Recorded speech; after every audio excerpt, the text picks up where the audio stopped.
जय शिवराय, जय महाराष्ट्र भावांनो. आज आपण आलेलो आहोत देवगिरी किल्ल्यावर. तर तुम्ही बघू शकता आज हा आपला पहिला ब्लॉग आहे आणि महाराष्ट्र भाऊ नावाने ब्लॉग सुरू केले. त्यामुळे सगळ्यांनी हा ब्लॉग बघा. घरी बसल्या बसल्या तुम्हाला सगळं दाखवतो, फक्त तुम्ही नीट बघा. हे तोफ आहे आणि या तोफेला झालेले 1300 वर्ष आणि 1300 वर्ष तोफ कधी टिकत नसती, पण ही टिकली कशी काय हे तुम्हाला प्रश्न मी विचारतो. त्याच्यामुळे तुम्ही लक्ष देऊन ऐका हे नेमकं काय आहे. भावांनो बघू शकता ही तोफ तुम्ही. तोफेचा आकार पण बघा आणि त्यासकट मला पण बघा. मी पण तुम्हाला तोफेसारखा दिसन काय ते बघू शकता. त्या टायमाची तोफ त्याचे चाक, कारण आत मी जाऊन देत नाही, नाहीतर मी तुम्हाला सगळं काही दाखवलं असतं.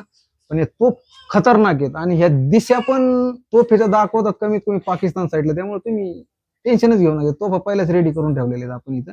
किल्ल्याचा आहे ना मेन शिपाई याला तुम्ही बघू शकता. हा दिसतो कसा बघा, हा दिसतो कसा बघा. तुम्ही नीट लक्षाने बघा. हा कसा बघा, हा गेला पळून.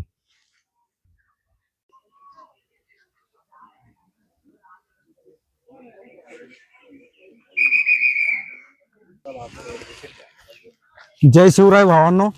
भावांनो तुम्ही बघू शकता हे 1445 ला बनवलेलं आहे. हे द्वितीय युद्ध झाल्याच्या नंतरची ह्याची पूर्ण बांधणी तुम्ही नीट हे त्या टायमाची घटना आहे जेव्हा गुजरातवर यांनी विजय मिळवला होता. त्यांचे विजय मिळवल्यानंतर त्यांनी हे घुमर बांधलं होतं. ते 1445 ला बांधलेलं. याची कला बघू शकता. ही कला तुम्हाला कमीत कमी 1445 गुजरातची कला ही आणि अहमद शाह द्वितीय त्याच्या टायमामध्ये बांधले गेलेले आहे.